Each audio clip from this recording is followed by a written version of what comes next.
Magandang araw po sa bawat isa sa inyo. Welcome back to our 365 Daily Devotions. Hello po kay Ma'am Raquel Bangkual and Alvin Reyes. Maraming salamat po sa inyong pagsubaybay dito sa ating channel. Now, yung tatalakayin po natin ay patungkol pa rin po sa Teach Us to Number Our Days. Alam niyo po, isa sa pinaka-productive na tao sa buong mundo si Apostol Pablo po. At isa sa pinaka-naglingkod talaga sa Panginoong Hesukristo, kung ikukumpara mo lahat ng mga apostol, yung pinakamasipag talaga doon si Apostol Pablo. Now, yung pag-aaralan po natin ay patungkol po kay Apostol Pablo. Ito po yung huling liham niya. Kumbaga, liham ng pamamaalam. Ito pong 2 Timothy.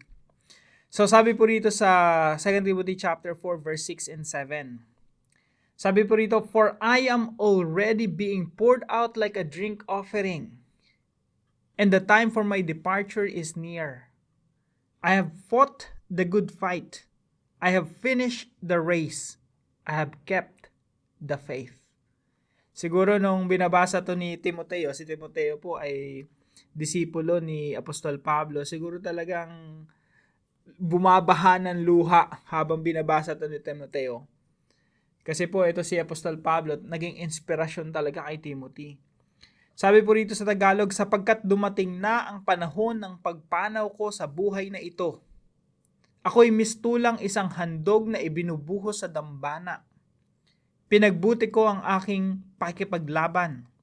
Natapos ko na ang dapat kong takbuhin at nanatili akong tapat sa pananampalataya." So yung una po nating katuruan ngayong umaga, Paul fought the good fight. Si Apostol Pablo po talaga, sabi po rito sa Tagalog, pinagbuti ko ang aking pakikipaglaban. Now, bago po tayo dumako dyan, gusto ko lang, baka may nagtatanong sa inyo, ano bang ibig sabihin ng drink offering? Drink offering. Ito po ay, yung drink offering po, ito po ay liquid or pwedeng alak or pabango na mahalaga, valuable, na ibinubuhos mo sa isang dambana or sa altar. Ibig sabihin, mas mahalaga sa iyo yung sinasamba mo, kaya binubuhos mo doon yung mamahaling alak. Minsan ginagawa yan sa mga movies, 'di ba? Pag merong isang tao dinadalaw yung yumao niyang mahal niya sa buhay na yumao na, binubuhusan ng alak, 'di ba? Yung mamahaling alak. Pinapakita niya na mas mahalaga ka kaysa doon sa alak. Naalala niyo po ba si Mary nung binuhusan ni Mary ng pabango si Jesus Christ? Yung halaga ng pabango na yun, sweldo ng isang tao sa loob ng isang taon, ibinuhos niya kay Jesus Christ. Ang sinasabi ng babae ni Mary, mas mahalaga ka, Panginoong Hesukristo, kesa sa alak na ito. Now, si Apostol Pablo, nung bago siya mamatay, yung mga pagkakataong ito yung bago siya pugutan ng ulo ni Emperor Nero. Sabi niya, "I'm already being poured out like a drink offering. And the time for my departure," malapit na akong mamatay. Yung buhay ko, ito yung nagsisilbing alak na ibinubuhos ko sa Diyos. Kasi alam ko na mas mahalaga si Lord kesa sa buhay ko. Etong buhay ko, yung buong panahon na meron ako, ibinubuhos ko sa Diyos. Kasi alam ko sa sarili ko na mas mahalaga si ang Panginoong Hesukristo na pinaglilingkuran ko. So, kaya yung word dito na I'm being poured out like a drink offering, ano to pagpapakita to ni Apostol Pablo na yung entire life niya, hindi yun mahalaga. Ang mahalaga, yung sinasamba niya, kaya willing siyang i-give up yung buhay niya. Alam niyo po, sabi rito sa ilang mga talata, no, magbabasa lang tayo sa iba niyang sulat. Sabi niya, 2 Corinthians 11:23-28, inahambing ni Apostol Pablo yung sarili niya doon sa mga bulaang mga apostol na sinisiraan siya sa mga taga-Korinto.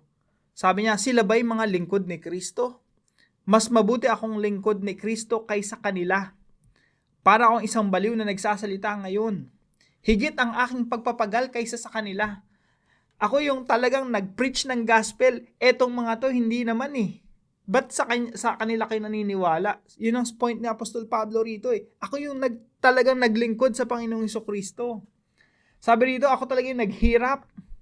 Mas maraming beses akong nabilanggo. Hinagupit ng napakaraming beses at madalas nabingit sa kamatayan. Kaya Ako willing kong ibigay yung buhay ko alang-alang sa ebanghelyo kasi alam ko totoo yung pinapangaral ko. Hindi ako katulad ng mga bulaang mga apostol. Kung huwad yung ipapangaral mo, ba't ko ibibigay yung buhay ko diyan? So sabi niya, mas maraming beses akong nabilanggo, hinagupit ng napakaraming beses at madalas nabingit sa kamatayan. 5 beses akong tumanggap ng 39 na hagupit mula sa mga Hudyo. 3 ulit kong naranasang hugupitin ng mga Romano at minsan pinagbabato. 3 beses kong naranasang mawasak ang barkong aking sinasakyan. Isipin niyo po kasi marami siyang missionary journeys, no? Naglalakbay siya. Pati barkong sinasakyan niya nawasak. At minsan buong araw at gabi akong lulutang-lutang sa dagat. Isipin niyo po yung experience niya. Lulutang-lutang ka dun sa dagat, di mo alam kung ikamamatay mo na. Sa malimit kong paglalakbay, nalagay ako sa iba't ibang panganib, sa mga ilog, sa mga tulisan, sa aking mga kababayan, at sa mga hintil. Mga panganib sa lungsod, sa ilang, sa dagat, sa huwad na kapatid. Naranasan ko rin ang labis na hirap at pagod, malimit na pagpupuyat, at matinding gutom at uhaw. Kung may kakaingitan man tayo mga kapatid, eto yon si Apostol Pablo. Naranasan ko ang ginawin, ngunit wala man lamang maibalabal. Bukod sa lahat ng ito ay araw-araw kong pinapasa ng mga alalahanin para sa lahat ng mga iglesia. Ganito po ang klaseng tao si Apostol Pablo na naglingkod talaga, nagbigay ng buhay para sa Panginoon. Kaya sabi niya, I have fought the good fight. Lahat ng mga hamon ng buhay, nilabanan ko sa biyaya ng Diyos, sa tulong at lakas na binibigay sa akin ng Panginoong Jesucristo. Napagtagumpayan ko lahat ng ito. So sabi niya kay Timoteo, I fought the good fight. Salamat sa Panginoon.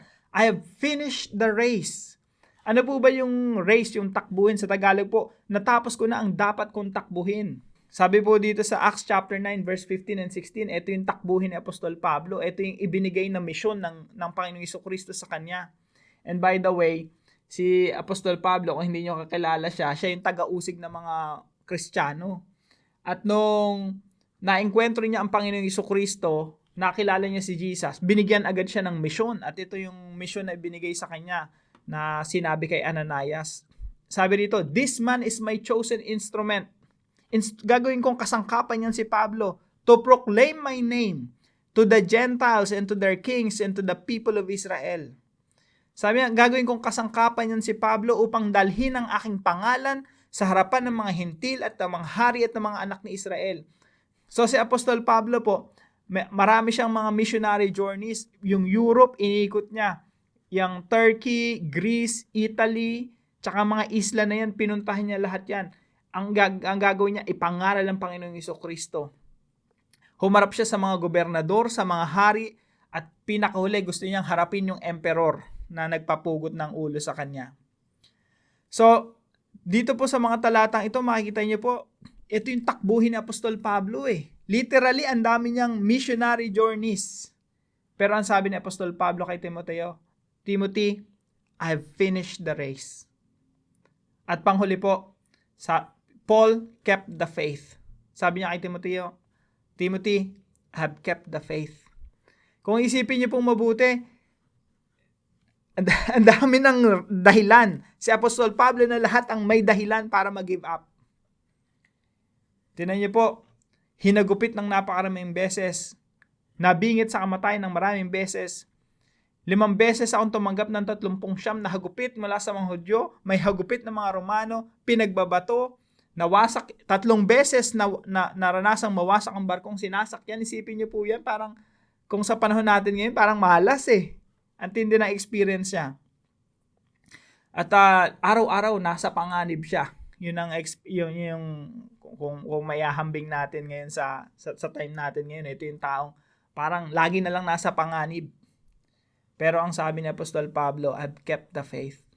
At yung pananampalataya na yon, ang ultimately, of course, si God yung keeper of the faith.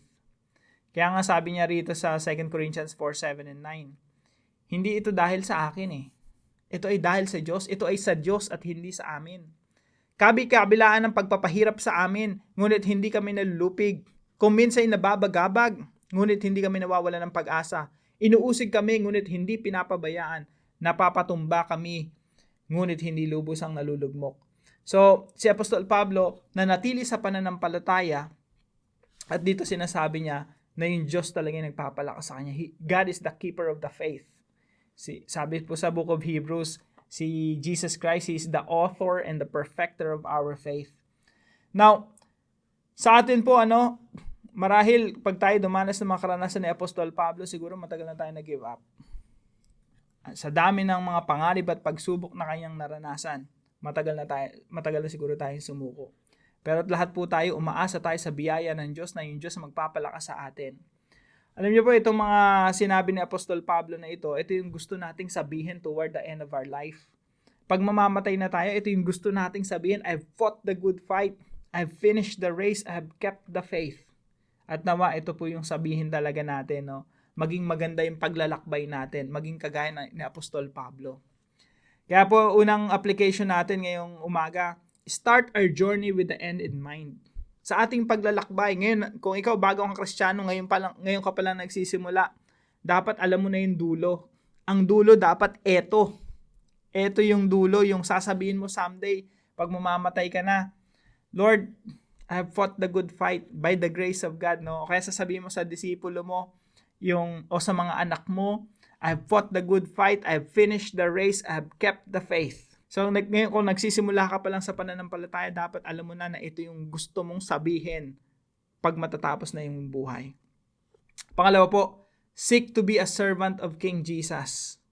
Si Apostol Pablo, kaya ang introduction niya lagi sa sarili niya, servant of Christ, slave of Christ, apostle of Christ, sent by Christ. Paano siya nagkaroon ng ganong klaseng identity na tagapaglingkod talaga ng Panginoon? Alam niyo po, ang nakikita ko, ang kadahilanan po niyan kasi meron siyang tunay na engkwentro sa ating Panginoong Jesucristo. Talagang kinatagpo siya ng ating Panginoong Jesucristo. Hanggat hindi tayo nagkakaroon ng tunay na engkwentro kay Jesus, hindi natin siya paglilingkuran. Mananatili siyang nasa periphery, nasa gilid-gilid lang ng ating buhay. Pero pag tayo nagkaroon ng tunay na engkwentro sa Panginoong Jesucristo, talagang ibibigay natin yung buhay natin sa Kanya. At paglilingkuran talaga natin siya. So, seek to be a servant of King Jesus. Naisin natin na maging tagapaglingkod talaga ng ating Panginoong Jesucristo. Paano po mangyayari yon? Kailangan magkaroon tayo ng tunay na engkwentro sa ating Panginoong Jesucristo. And number 3 po, save one productive day at a time. Ako po, kinukompute ko na kasi yun ang tema natin ngayon. Teach us to number our days.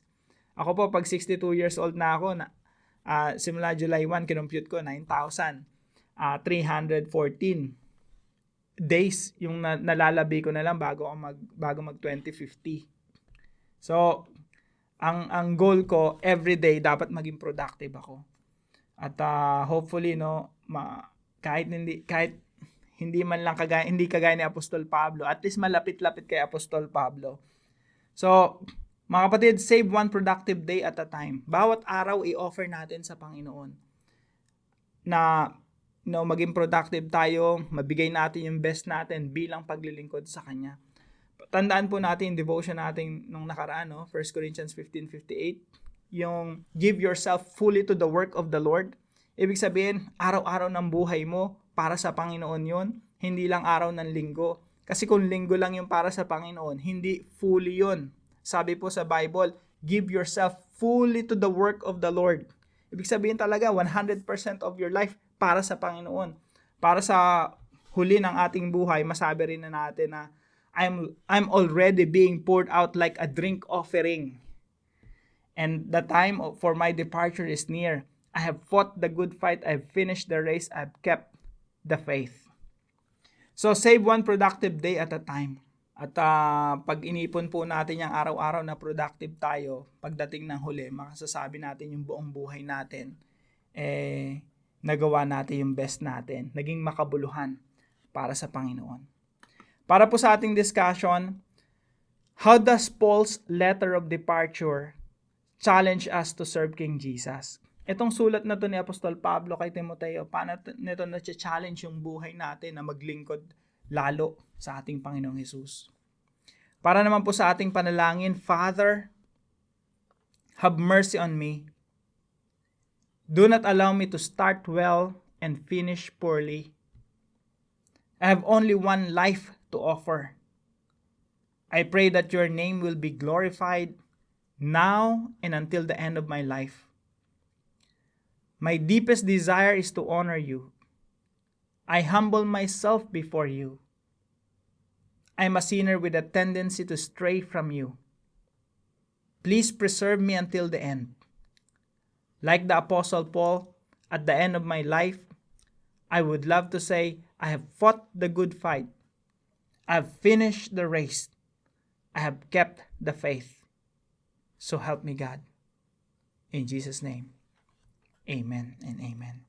Salamat po sa katuwang natin sa devotion natin na ito, si Brother Edwin. Pagpalain ka ng ating Panginoon.